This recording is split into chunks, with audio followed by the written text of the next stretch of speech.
Welcome to Sasi media. இந்த வாரம் big pass வீட்டிலிருந்து நம்ம விஜே பார்வதி அவர்களை வெளில அனுப்ப போகிறாங்க. விஜே பார்வதியை அனுப்ப போகிறாங்களா? அதுக்கு பின்னணியில் நிறைய காரணங்கள் இருக்குது. அது என்ன அப்படிங்கிறது தான் இந்த வீடியோவில் டிஸ்கஸ் பண்ண போகிறோம். நீங்கள் இன்னும் நம்ம சேனலை சப்ஸ்கிரைப் பண்ணால் சப்ஸ்கிரைப் பண்ணிட்டு இந்த வீடியோவை லைக் பண்ணுங்கள். ஃபஸ்ட்டு எடுத்த உடனே ஓட்டிங்லேருந்து ஆரம்பிக்கிறேன்.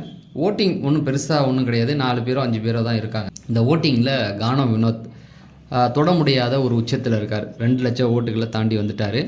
கமருதீன், விஜே பார்வதி, அரோரா, கலையரசன், இவங்க 4 பேர் இருக்காங்க. இவங்க 4 பேருமே 1,10,000 தான் இருக்காங்க ஓட்டு.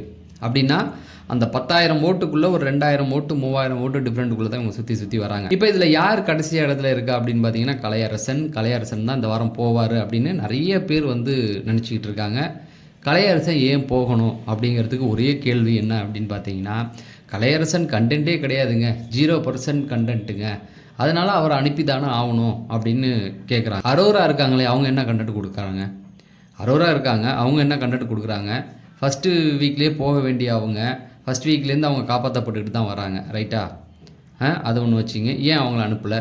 துஷாரும் இருந்தார், துஷார் ஏன் போகலை? அவரும் கண்டென்ட் கொடுக்கலையே, ஏன் போகலை? இப்போ கலையரசன் போகணும்னு நினைக்கிறீங்களே, கலையரசன் போன வாரம் இருந்தாரே, ஏன் போகலை? கலையரசனா ஆதிரையா அப்படின்னும் போது ஆதிரை தானே பெஸ்ட்டு, ஏன் கலையரசனை வச்சுருந்தாங்க? ஸோ இதுக்கு பின்னணியில் நிறைய விஷயங்கள் இருக்குது. அதை ஒன்று ஒன்றா நான் இப்போ உங்களுக்கு சொல்கிறேன். ஃபஸ்ட்டு எடுத்தோடனே கமருதீனுக்கும் ஓட்டெல்லாம் பெருசாக கிடையாது. அவரும் 1 லட்சம் ஓட்டு தான். எல்லாருமே 1 லட்சம் ஓட்டை தொட்டுட்டாங்க அப்படின்னும் போது அவரும் ஈக்குவல் தான். அப்போ கமருதீனை தூக்கணுமா அப்படின்னு கேட்டிங்கன்னா, இந்த எபிசோடுக்கு, இந்த சீசன் 9க்கு ஒரு பலமான வில்லன்னா அவர் மட்டும்தான். அவர் அப்படி தான் கொண்டு வந்துக்கிட்டு இருக்காங்க. அப்படி இருக்கும்போது அவர் தூக்கி போட முடியாது. ஒரு பார்வதி கூட ஒரு லவ் மாதிரி இருந்து இப்போ அரோரா திரும்ப வந்துட்டாங்க. அதாவது அரோரா ரொம்ப நாளாக வெயிட் பண்ணிக்கிட்டு இருந்தது, கமருதீன் எப்போ நம்ம பக்கம் வருவான் பார்வதியிலேருந்து அப்படின்னு வெயிட் பண்ணாங்க. வந்த உடனே கரெக்டாக பழைய மாதிரி கொண்டு போயிட்டாங்க. கமருதீனை எதுக்கு யூஸ் பண்ணிக்கிறாங்க அப்படின்னா, பார்வதியாக இருக்கட்டும் அரோராவாக இருக்கட்டும், அவங்க கூட நம்ம ஃப்ரெண்ட்ஷிப்பாக இருந்தால் நமக்கு சண்டைன்னா அவன் வருவான், நம்ம யாராரு கூட சண்டை போட முடியலையே அவன் நமக்காக சண்டை போடுவான்ற ஒரு அடியால் வேலை தான், வேறு ஒன்றும் கிடையாது. அதுக்காக தான் யூஸ் பண்ணிக்கிட்டு இருக்காங்க. சரி, இது ஒரு பக்கம் இருக்கட்டும். அப்போ கமருதீனை இப்போ தொட முடியாது. விஜேஎஸ்ஏ சொல்கிறாரே, உன்ட்ட எல்லாரும் பயப்படுறாங்க அப்படின்னும் போது எல்லாரும் பயப்படுறது உண்மை தானே. அவன் சண்டைக்கு போனால் அடிச்சிருவான்ற பயம் இல்லை, அந்த வீட்டுக்குள்ளே பாதுகாப்பாக தான் இருக்காங்க. என்ன பயம்?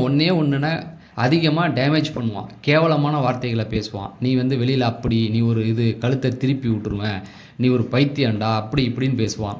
மரியாதை இல்லாமல் பேசும்போது நம்முடைய தரம் அங்கே தாழ்ந்து விடும். இவ்வளோ கேவலமாக பேசினா நம்ம மரியாதை நம்மளே இழக்க மாதிரி இருக்குன்னு தான் விட்டுருக்காங்க. ஸோ இப்போ இவனுக்கு எங்கே ரோஸ்ட்டுன்னா கடைசியில் நடக்கும். அதாவது கடைசியில் நடக்கும். அங்கேயும் தப்பிச்சிட்டானா வெளியில் வச்சு வெளுத்து விட்டுருவாங்க. வெளியில் ஒரு 3-4 மாதம் தலைமை எங்கேயும் போக முடியாத அளவுக்கு பண்ணிடுவாங்க. அவனை விட்டுடுங்க. ஏற்கனவே அரோரா நிறைய முறை காப்பாற்றப்பட்டுக்கிட்டே வராங்க. ஏன்னா அரோவை வச்சு நம்ம எவ்வளோவுக்கு வேணாலும் எந்த கண்டென்ட் வேணாலும் கொடுக்கலாம். அதுக்கு பின்னணி காரணங்கள் உங்களுக்கே புரியும். வெளியில் அவங்க எப்படி இருந்தாங்களோ அதனால் நிறைய ரீசன் இருக்குது. அதனால் அவங்க உள்ளே வச்சுருப்பாங்க.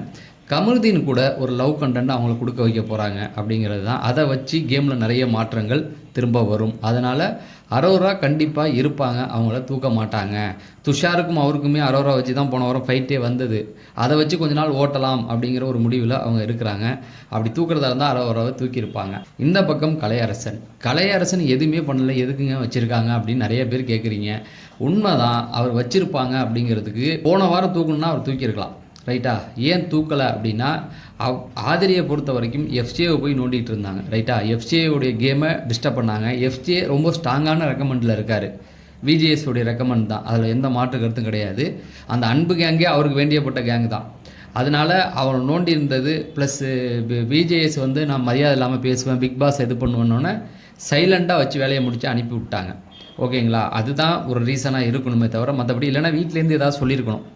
இந்த 2 ரீசனை தவிர வேறு எதுவுமே இருக்க முடியாது. அவங்களுக்கு ஓட்டிங் இருந்தால் அவங்க விளையாடக்கூடிய ஆள் தான். சரி, இந்த பக்கம் பாருங்களேன், கலையரசனை பொறுத்த வரைக்கும் 0 கண்டென்ட் தான். அதில் எந்த மாற்று கருத்துமே கிடையாது. கோழி முட்டு வேலையை நல்லா பார்த்துக்கிட்டு இருக்காரு. வேறு ஏதாவது பண்ணுறாருன்னு கேட்டால் கண்டிப்பாக பண்ணலை. அப்போ அவர் தூக்கணுன்னா போன வாரமே தூக்கியிருக்கலாம். அவர் முடிஞ்சால் எப்போ வேணால் அவர் தூக்கியிருக்கலாம். எதுவுமே பண்ணாமல் வச்சுருக்காங்க. ஸோ அவரை வச்சு ஒன்றும் பண்ண போகிறது கிடையாது. வீட்டுக்குள்ளே உப்புக்கு சப்பானியாக வச்சுக்கலாம். அன்பு கேங்க்கு ஒரு அடியால் மாதிரி அவரை வச்சுக்கலாம். கோழி முட்டுற வேலையை பார்ப்பார். இந்த மாதிரியான வேலைக்கு தான் அவருக்கு எந்த மதிப்பும் கிடையாது. சும்மா வச்சுருக்காங்க.